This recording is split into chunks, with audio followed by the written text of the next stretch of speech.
성경은 우리들에게 믿음에 대해서 참 많이 말씀을 합니다. 그리고 여러 우리의 신앙생활에, 우리의 삶의 여러 분야에서 믿음이 정말 중요하다는 사실을 강조를 합니다. 우리가 구원을 받게 된 것도 우리의 행위가 아니라 하나님을 믿는 믿음으로 말미암아 구원받게 되었다는 사실을 에베소서 2장에서 이렇게 말씀합니다. 너희는 그 은혜에 의하여 믿음으로 말미암아 구원을 받았으니 이것은 너희에게서 난 것이 아니요 하나님의 선물이라. 그런가 하면 우리가 믿음으로 구원을 받았으면, 이제는 그 믿음으로 의롭게 되었으면 동일하게 믿음으로 살아야 된다는 사실을 로마서 1장에서 이렇게 말씀합니다. 복음에는 하나님의 의가 나타나서 믿음으로 믿음에 이르게 하나니 기록된 바 오직 의인은 믿음으로 말미암아 살리라 함과 같으니라. 하나님을 믿는 우리가 세상을 이기는 힘도 믿음으로 말미암는다고 이렇게 말씀해 주고 있습니다. 무릇 하나님께로부터 난 자마다 세상을 이기느니라. 세상을 이기는 승리는 이것이니 우리의 믿음이니라. 그런가 하면 믿음장이라고 일컬어지는 히브리서 11장에서는 믿음은 바라는 것들이 실상이요 보지 못하는 것들의 증거니라고 말씀해 주고 있습니다. 믿음은 보이지 않지만 확신하는 것이라고 말씀합니다. 우리가 하나님을 믿는 자면 우리는 육신의 눈으로 보는 것으로 살아가는 자들이 아니라 하나님께서 우리에게 약속하신 그 약속을 믿는 믿음으로 살아야 된다고 말씀해 주고 있습니다. 히브리서 기자는 성령의 감동하심을 입어서 믿음과 관련해서 계속해서 이렇게 말씀해 주고 있습니다. 하나님께 나아가는 자는 반드시 그가 계신 것과 또한 그가 자기를 찾는 자들에게 상 주시는 이심을 믿어야 할지니라. 여러분, 한 가지 질문하겠습니다. 우리가 하나님께 나아가면서, 하나님을 믿는 자들이 하나님께 나아가면서 하나님이 계시다는 것이 저절로 그렇게 믿어질까요? 여러분, 오늘 예배 나오시면서 하나님이 여기 계시다라는 그 강한 믿음을 가지고 나오셨습니까? 그렇지 않다는 거예요. 만약 그랬다면 그렇게 자연스럽게 우리가 예배 나오면서 하나님이 여기 계시는구나, 이것이 자연스럽게 우리 속에서 믿음이 꽉 채워졌다면 히브리서 기자를 통해서 이렇게 말씀해 주지 않으셨을 거예요. 그런가 하면 하나님을 찾으면서 하나님은 그를 찾는 자에게 상 주시는 이심이 자연스럽게 믿어진다면 히브리서 기자를 통해서 이렇게 하라고, 하나님께 나아갈 때 하나님이 우리에게 상 주시는 분임을 반드시 믿어야 된다는 이 말씀을 굳이 하지 않으셨을 것이라는 겁니다. 예수님은 죽은 나사로를 살리시는 그 사건에서도 마르다에게 이렇게 말씀하셨습니다. 내 말이 너가 믿으면 하나님의 영광을 보리라 하지 아니하였느냐. 우리가 하나님의 영광을 볼 수 있는 그 열쇠도 믿음이라고 말씀하신 것입니다. 그런가 하면 귀신 들려서 괴로워하는 그 아버지를 향해서 예수님께서 이렇게 말씀하셨어요. 할 수 있거든이 무슨 말이냐? 믿는 자에게는 능히 하지 못할 일이 없느니라. 믿음은 하나님의 영광을 보는 통로고 하나님의 역사하심을 경험하는 중요한 열쇠가 되어진다고 말씀하신 것입니다. 그런가 하면 우리가 기도할 때도 우리에게 믿음이 필요하다는 사실을 야고보 형제를 통해서 야고보서 1장에서 이렇게 말씀합니다. 오직 믿음으로 구하고 조금도 의심하지 말라. 의심하는 자는 마치 바람에 밀려 요동하는 바다 물결 같으니. 우리가 구원받기 위해서도 믿음이요, 우리가 구원받고 난 이후의 삶도 믿음으로 살아야 되고, 우리가 세상을 이기기 위해서도 믿음이 필요하고, 우리가 하나님의 영광과 하나님의 능력을 경험하기 위해서도 믿음이 필요하고, 우리가 기도의 응답을 받기 위해서도 믿음이 필요하다고 말씀합니다. 이렇게 성경은 우리에게 우리의 삶의 전 영역에서 믿음이 필요하다는 것을 강조를 합니다. 그런데 성경은 우리가 단순히 하나님을 믿고 안 믿고 차원을 넘어서 믿음의 크기에 대해서 말씀해 주고 있습니다. 우리가 하나님을 믿지만 우리가 하나님을 믿는다고 하는 그 믿음이 다 크기가 동일한 것은 아니라고 말씀합니다. 다 다르다는 거예요. 어떤 사람은 큰 믿음을 가지고 있고 어떤 사람은 작은 믿음을 가지고 있다라는 것입니다. 그런가 하면 예수님은 어떤 누군가가 예수님 보실 때 큰 믿음을 가지고 있어야 되는 지경의 그 연륜이 되었는데 여전히 작은 믿음을 가지고 있을 때는 그 작은 믿음을 가진 것에 대해서 책망하기도 하셨습니다. 베드로가 예수님께서 오라고 할 때 그렇게 큰 믿음을 가지고 따라가다가 믿음이 없어서 물에 빠져가는 것을 보고 그 베드로를 향해서 믿음이 작은 자야, 왜 의심하느냐라고 책망하신 것을 보게 되어집니다. 하나님은 우리가 하나님을 믿되 하나님을 믿는 그 믿음이 계속 성장하고 커가기를 원하십니다. 하나님은 우리의 믿음이 계속해서 큰 믿음이 되기를 원하신다는 것입니다. 왜냐하면 하나님께서 우리에게 주시고자 하는, 우리로 하여금 누리고자 하는 그 모든 대부분의 것들은 다 믿음의 크기와 비례하기 때문입니다. 하나님께서 우리에게 주시고자 하는 그 모든 대부분의 좋은 것들은 믿음의 크기와 비례한다는 것입니다. 오늘 본문의 말씀을 살펴보면서 그 믿음의 크기와 비례하는 그 모든 것들을 다 다룰 수는 없지만 본문의 말씀을 근거해서 믿음의 크기와 비례하는 세 가지를 다루게 될 것입니다. 오늘 말씀을 살펴보면서 이 말씀을 들을 때, 함께 나눌 때 우리 속에 정말 큰 믿음에 대한 소망이 우리 속에 일어나기를 간절히 축복합니다. 오늘 본문에 등장하는 가나안 여인의 모습을 통해서 우리가 발견하게 되어지는 이 믿음의 크기와 비례하는 첫 번째 것은 담대함의 크기다라는 것입니다. 믿음의 크기와 담대함의 크기는 비례한다라는 것입니다.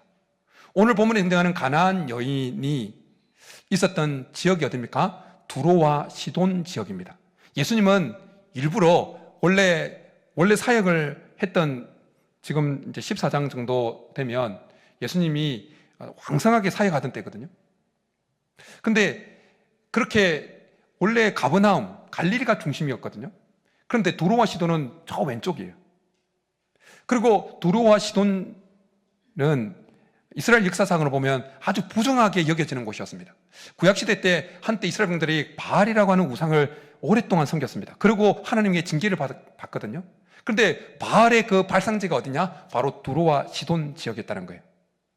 예수님께서 제자들을 데리고 그곳에 갔을 때 가나안 여자가 그곳에 나온 것입니다. 이 여인은 단순히 이방인이 아니라 유대인과 아주 오랫동안 원한관계에 있었던 그런 가나안 출신이었습니다. 유대인들은 가나안 족속을 우상을 섬기는 자요, 이스라엘을 대적했던 자로 치부했기 때문에 상종을 안 하려고 했습니다. 그녀는 종교적으로나 인종적으로 아주 유대인의 입장에서 보면 철저히 배제되어지고 소외되어진 자였습니다. 그리고 당시 유대 사회에서 이방인은 하나님께 직접 나갈 수가 없었습니다. 그리고 그 당시 문화에서 여자의 위치라는 것은 심지어 유대인 여자도 랍비에게, 그 당시 선생으로 일컬어지던 랍비에게 직접 질문을 할 수 있는 권한이 없었습니다. 그랬으니 이방인 여자는 어떻게 했습니까? 더 철저하게 일반 사람들은 예수님을 랍비라고 불렀는데 그 랍비 대신은 예수님에게 나와서 질문한다는 것은 엄두도 낼 수 없는 상황이었어요.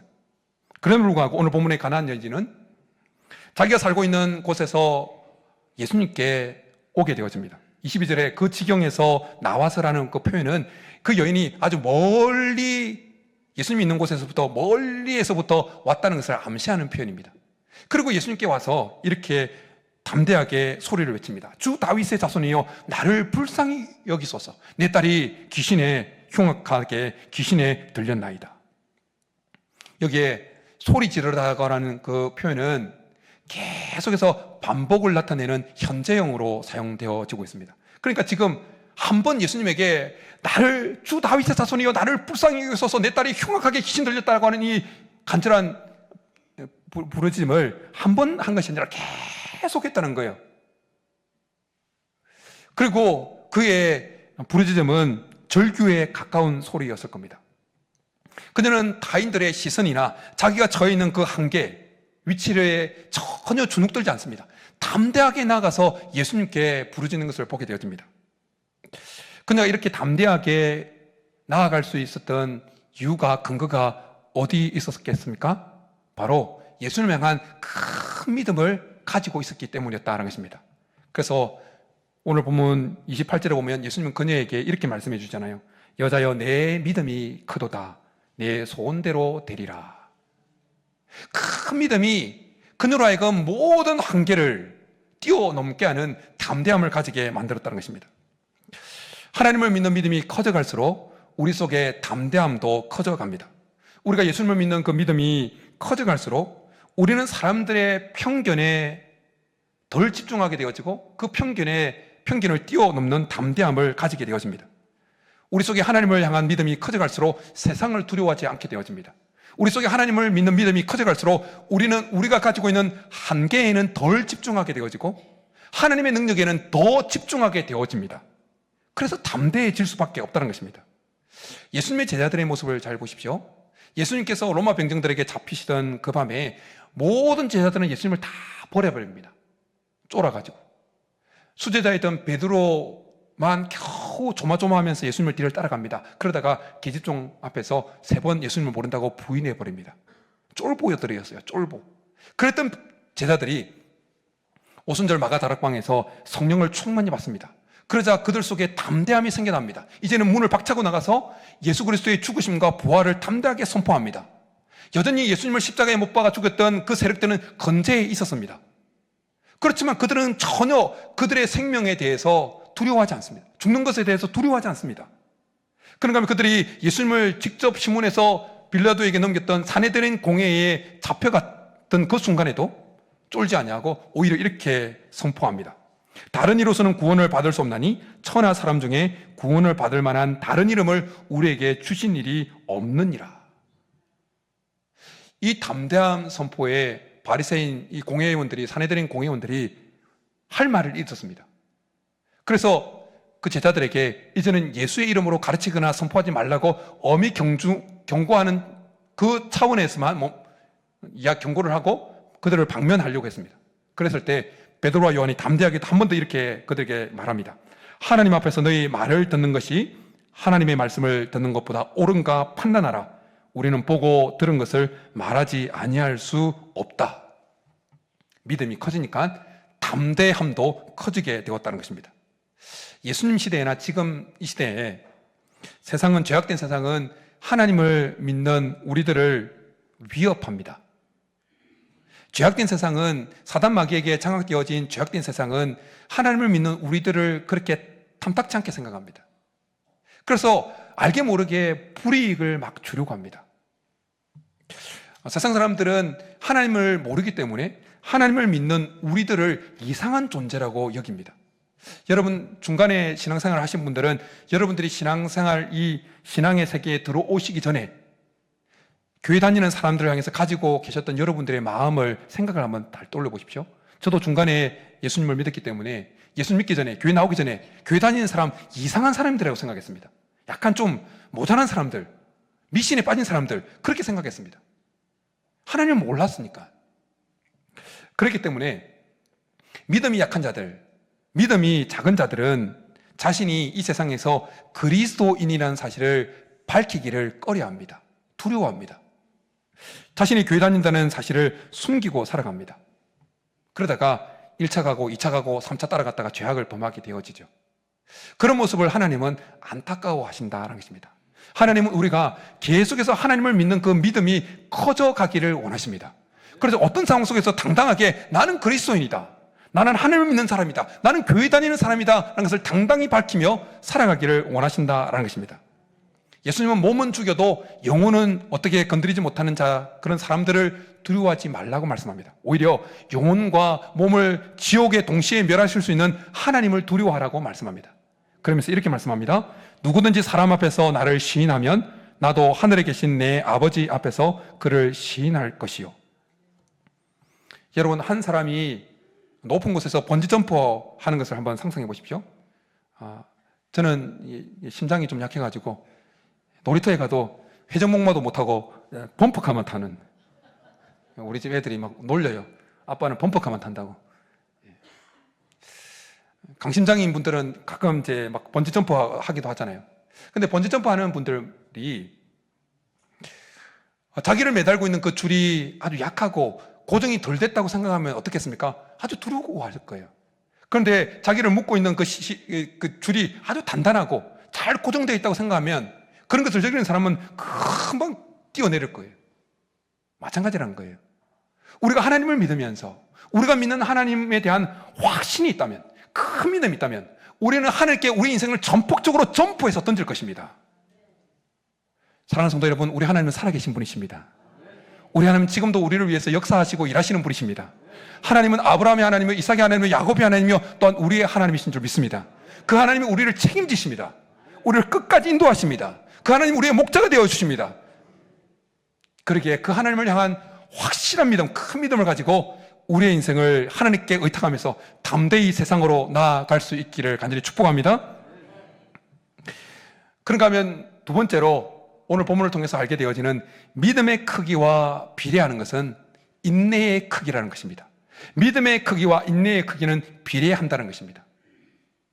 믿음이 크면 인내할 수 있는 힘도 커져갑니다. 하나님을 믿는 믿음이 커져갈수록 우리 속에 환경이 어려워도 끝까지 버티는 힘이 계속 커져간다는 것입니다. 오늘 본문의 가나안 여인의 모습은 이 사실을 우리에게 너무나 잘 보여줍니다. 그녀는 예수님께 나아가서 여러 번 간절하게 구했지만 그녀에게 인내가 요구되어지는 그 시험을 3번이나 아주 중요한 3번의 시험을, 인내에 대한 시험을 받게 되어집니다. 첫 번째, 그녀가 감당해야 됐던 첫 번째 인내의 시험은 이것입니다. 예수님의 침묵이었습니다. 멀리서 예수님께로부터 왔다고 했습니다. 그리고 한 번이 아니라 여러 번 주 다윗의 자손 예수여 나를 불쌍히 여기소서, 내 딸이 흉악하게 신이 들려나이다 절규하면서 그렇게 외쳤지만 23절에 뭐라고 말씀합니까? 예수는 한 말씀도 대답하지 아니하시니. 예수는 그녀의 간곡한 그리고 간절한 그리고 거듭된 요청에도 불구하고 한 말씀도 하지 않으셨습니다. 그녀의 요청이 무시당한 것입니다. 여러분, 만약 우리가 가나안 여인 같은 상황에서 예수님께 나와서 이렇게 부르짖는데도 예수님께서 완전히 쌩 까버리는 그런 상황을 직면했다면 우리의 마음이 어떻겠습니까? 그런데 그녀는 예수님이 무시함에도 불구하고 포기하지 않습니다. 포기하지 않습니다. 하나님이 자기를 외면하는 것 같은, 예수님이 자기를 외면하는 것 같은 상황 속에서도 결코 포기하지 않습니다. 어디서 이런 힘이 나왔을까요? 왜냐하면 예수님을 향한 그녀의 속에 있는 그 믿음이 아주 컸기 때문이라는 거예요. 우리도 신앙생활을 하다 보면 종종 하나님께 열심히 어떤 문제를 놓고 부르짖을 때 하나님이 침묵하시는 때를 경험합니다. 때로는 금식도 하고 하나님께 맨날 며칠을 계속 기도함에도 불구하고 전혀 하나님의 응답의 조짐이 보이지 않는 때를 경험합니다. 그때 믿음이 약한 자는 시험에 들기도 하고 기도를 하기를 포기해버립니다. 그러나 믿음이 강한 자는 여전히 하나님을 붙듭니다. 결국 하나님께서 역사하실 거야. 갈멜산의 엘리야처럼 등에 비 맞을 때까지 계속해서 하나님의 응답이 있을 때까지 계속해서 끝까지 인내하면서 부르짖게 되어집니다. 저는 오늘 우리 성도들에게 하나님께서 큰 믿음을 허락하여 주셔서 어떤 하나님의 외면하는 것 같은 상황 속에도 끝까지 버티고 인내하며 나아갈 수 있기를 간절히 축복합니다. 가나안 여자가 직면했던 두 번째 인내의 시험은 예수님의 직접적인 거절이었습니다. 직접적인 거절. 첫 번째 인내의 시험은 예수님의 암묵적인 침묵이었다면 두 번째 더한 인내의 시험은 예수님의 직접적인 거절이었어요. 23절에 보면 제 아들은 그녀가 시끄럽다고 생각해서 예수님께 요청합니다. 좀 빨리 보내어 주십시오. 빨리 보내게 해 주십시오. 제 아들의 이 요청은 내어 쫓아라는 말이 고쳐주지도 않고 내어 쫓아라는 말이 아니에요. 전체 문맥을 읽어보면 빨리 이 여인이 요청하는 것을 빨리 들어줘서 이 딸을 빨리 고쳐줘서 빨리 얼른 좀 이 여인을 가게 해주십시오라는 요청이었어요. 예수님과 제자들이 두로와 시돈에 가신 이유는 원래는 사역을 하기 위해서가 아니라 좀 휴식을 취하기 위해서 가신 것이었어요. 전체 문맥을 읽어보면. 그랬기에 지금 여인이 나와서 부르짖는 이것이 자기들의 휴식을 방해했기 때문에 얼른 고쳐서 보내기를 원하고 보내고 난 다음에 자기 휴식을 취하기를 원했어요.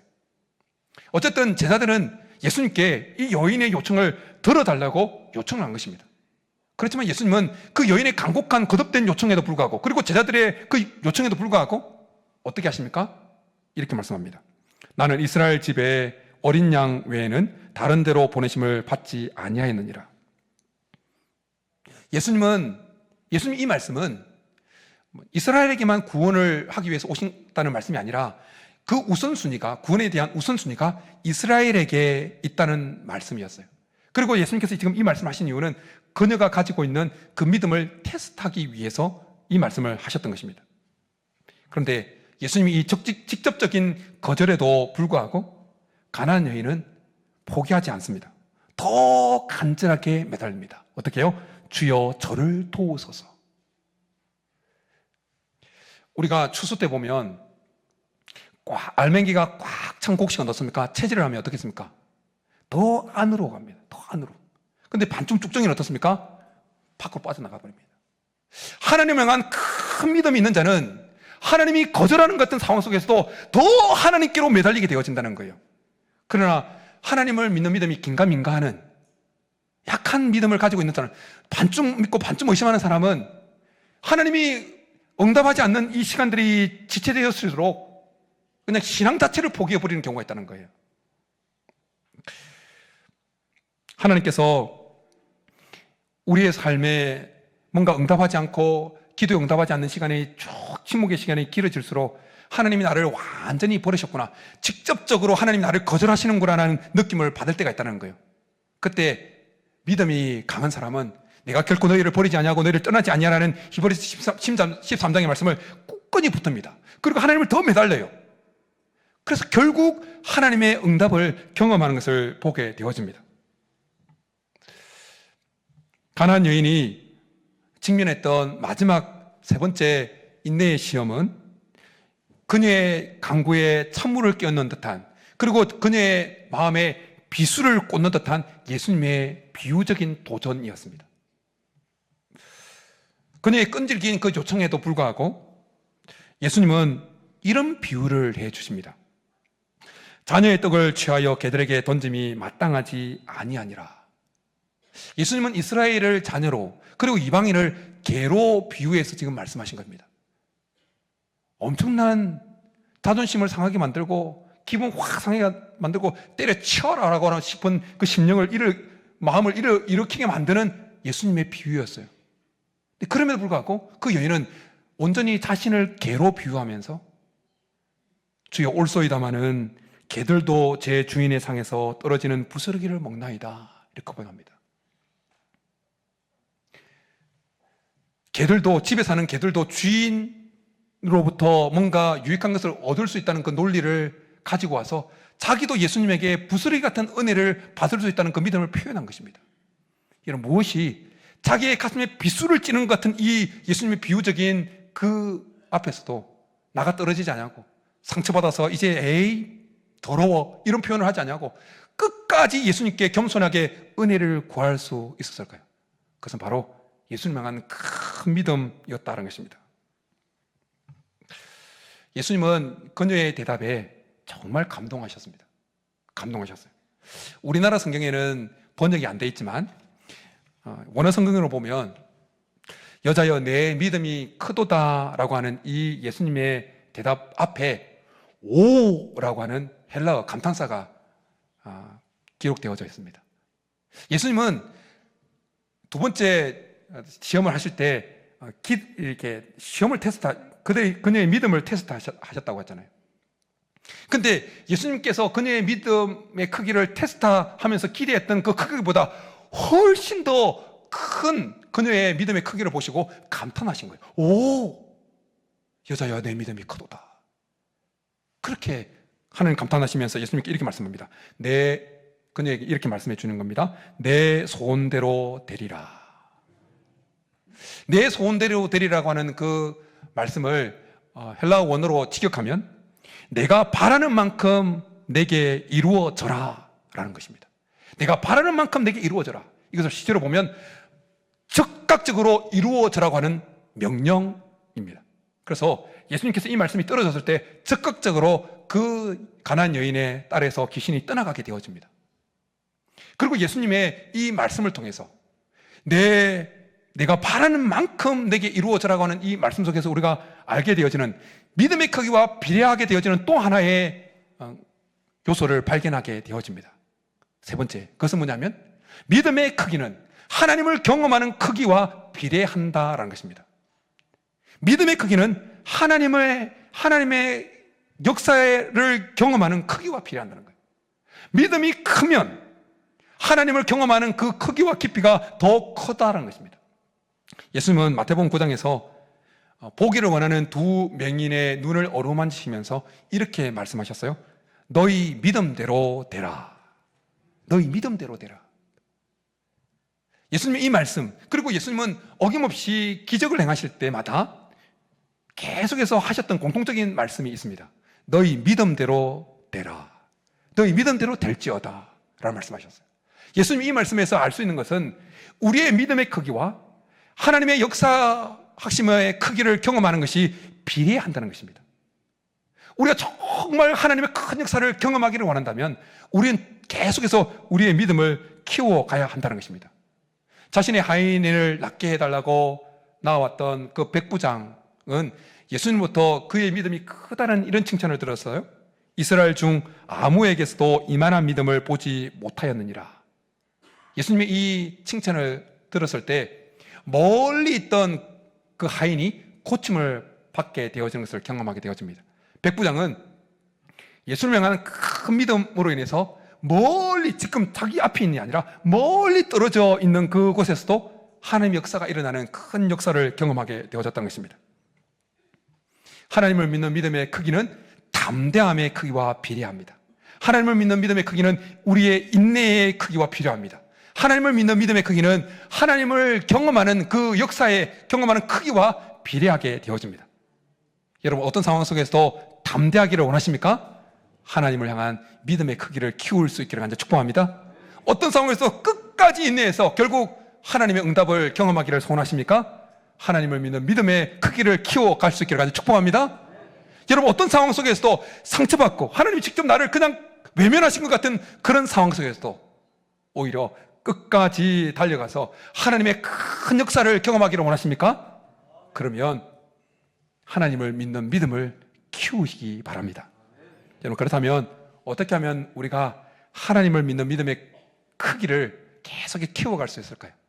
오늘 본문에 등장하는 이 가나안 여인은 어떻게 예수를 향한 큰 믿음을 가지고 있을 수 있었을까요?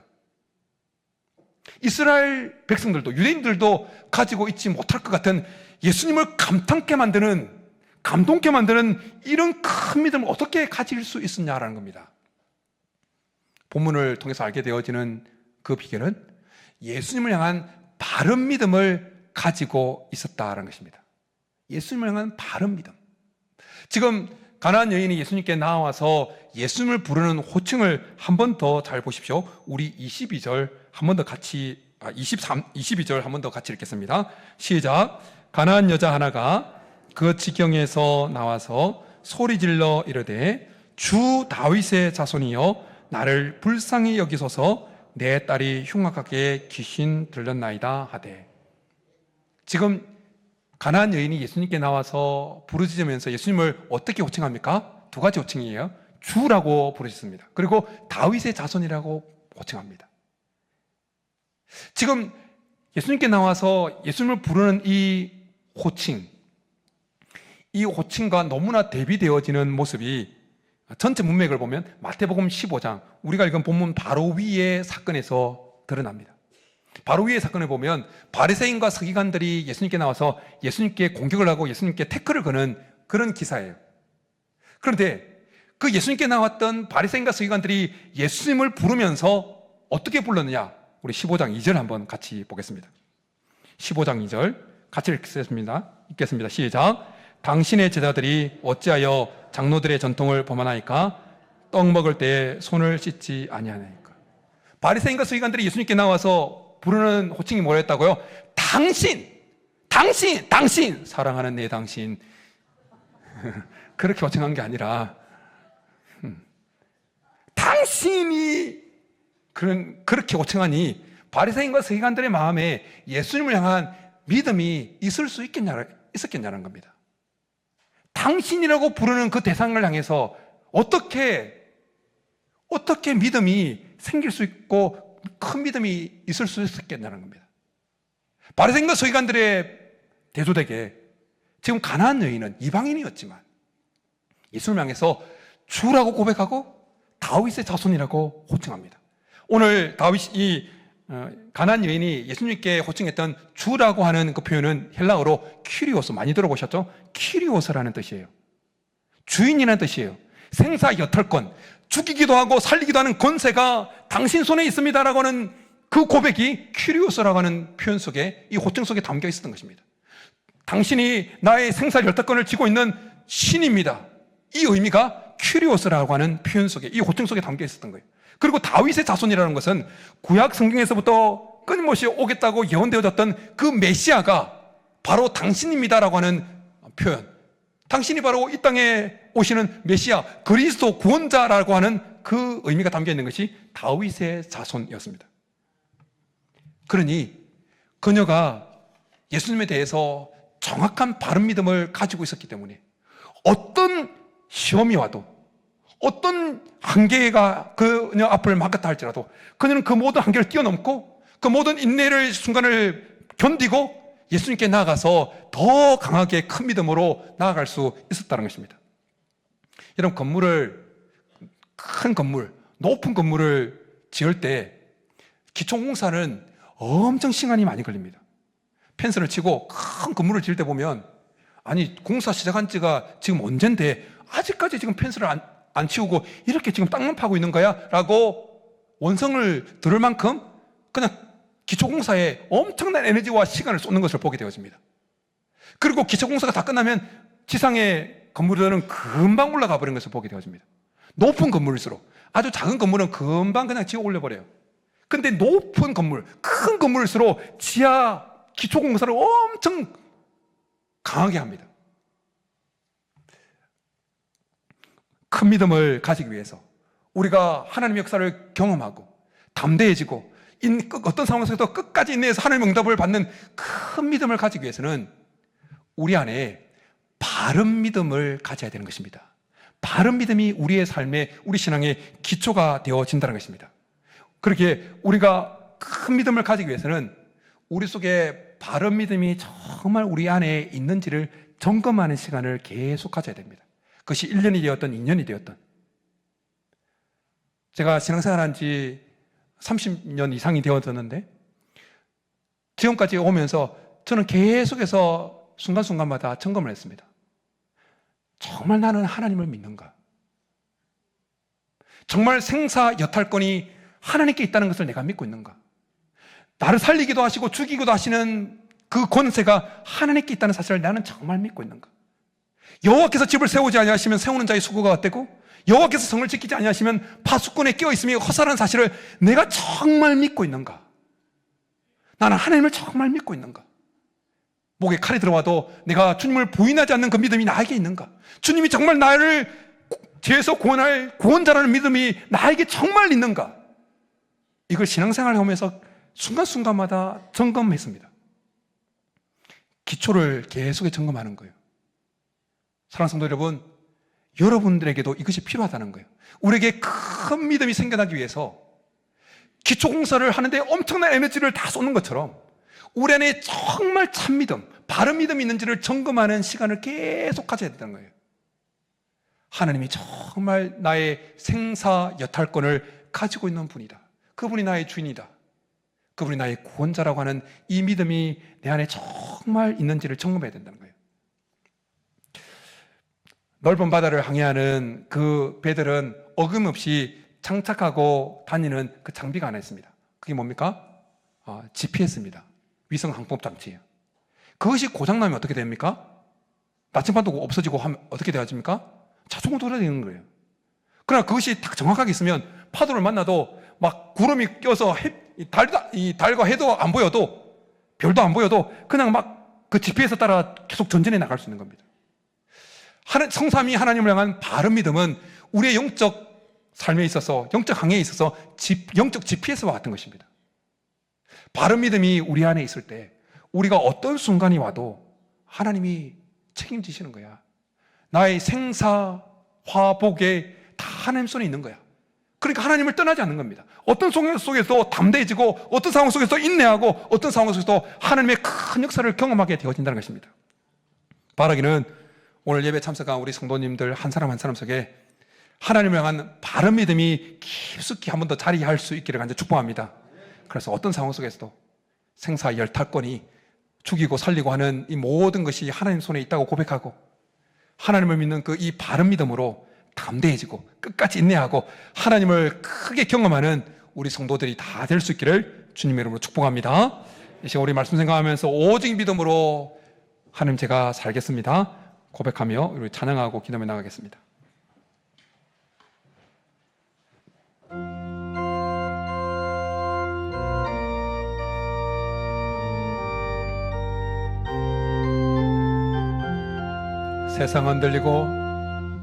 세상은 들리고 사람들은 변하여도 나는 주를 섬기리. 주님의 사랑은 영원히 변하지 않네. 나는 주를 신뢰. 오직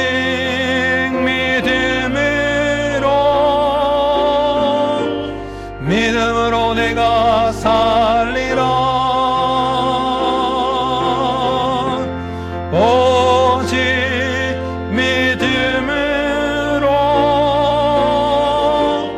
믿음으로 내가 살리라.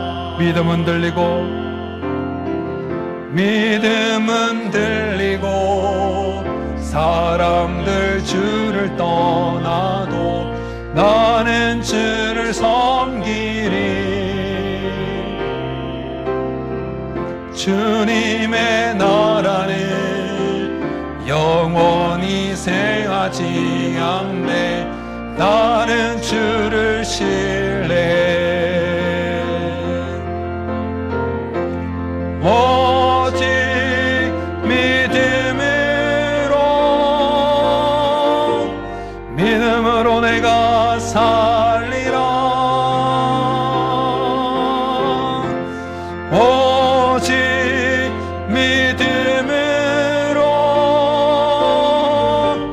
믿음으로 내가 살리. 오직 의인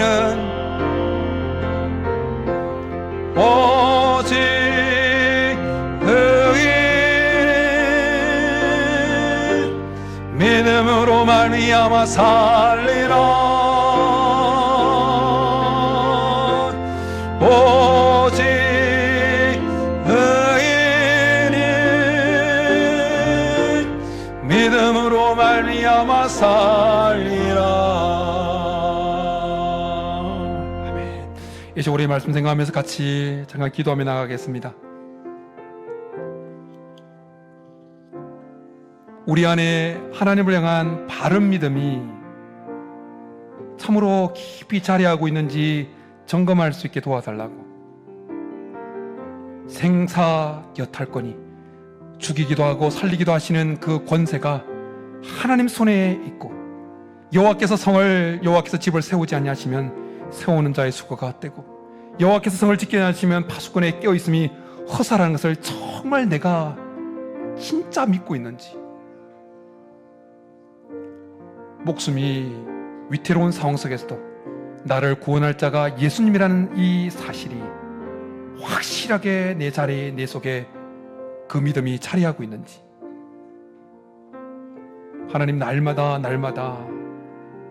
바른 믿음이 내 안에 자리하고 있는지 점검할 수 있는 은혜를 주셔서 그 바른 믿음이 기초가 되어서서 어떤 상황을 만난다 할지라도 두려움과 어려움에서 벗어나서 계속해서 큰 믿음으로 나아가서 하나님의 큰 역사를 경험하는 우리가 되게 도와달라고 우리 말씀 생각하면서 주여 한번 부르기도 나가겠습니다.